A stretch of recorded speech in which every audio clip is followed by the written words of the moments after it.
Good afternoon, Mary Grace. Good afternoon, ma'am. Mary Grace, can you tell me about yourself? My name is Mary Grace Roses Pajares. I am 37 years old, presently residing in Barangay Pangilista, Sitio Iloco, Baras Rizal. I am separated and I have three kids. I have a few questions for you to answer, Mary Grace, so let's start. Yes, ma'am. Why do you want to work as a maid?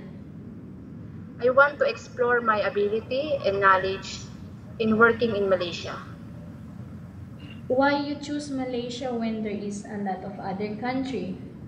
because Malaysia it seems so nice for me, so I want to experience to do work in that place.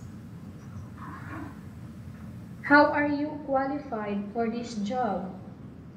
I think I am qualified because I am a hardworking person, trustworthy, and I have a self-discipline, especially in work. May I know what your educational level is? Educational level is I am a 4-year graduated Bachelor of Elementary Education, major in English. What is your recent working experience? I am working in Doha, Qatar as a private tutor nanny For how many years? from July 2017 to November 2017. Okay, that was 4 months. Yes, ma'am. Do you have experience of taking care of baby? Yes, ma'am. How about elderly? No, ma'am. Do you have any other special skills? Teaching and assisting children. Okay. Are you willing to learn new skills? Yes, ma'am. Are you willing to work with a family where the mother-in-law or any relatives stay together? Yes, ma'am. Currently, are you still working now? No, ma'am. Do you know how to cook? No, ma'am. You don't know how to cook.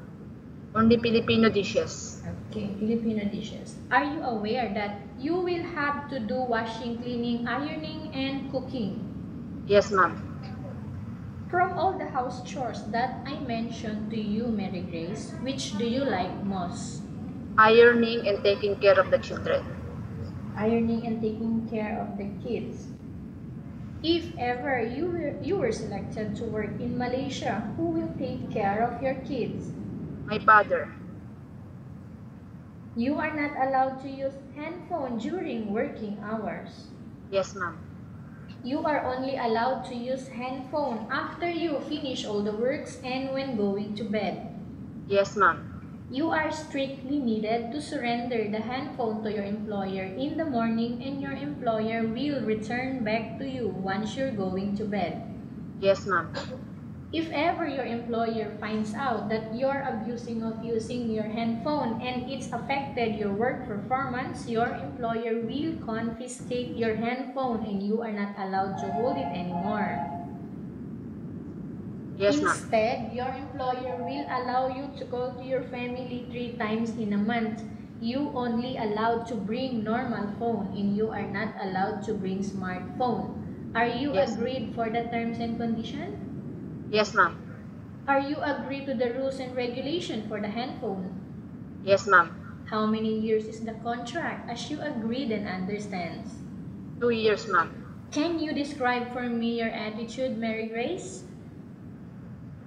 I'm a simple person. I am a work-harding person, trustworthy, and willing to learn more. How can you assure to us that you will work hard in Malaysia? I think I have ability, skills to do work hard for my job and to be more to improve my skills, especially to my job. Can you promise not to use the telephone without the permission of your employer?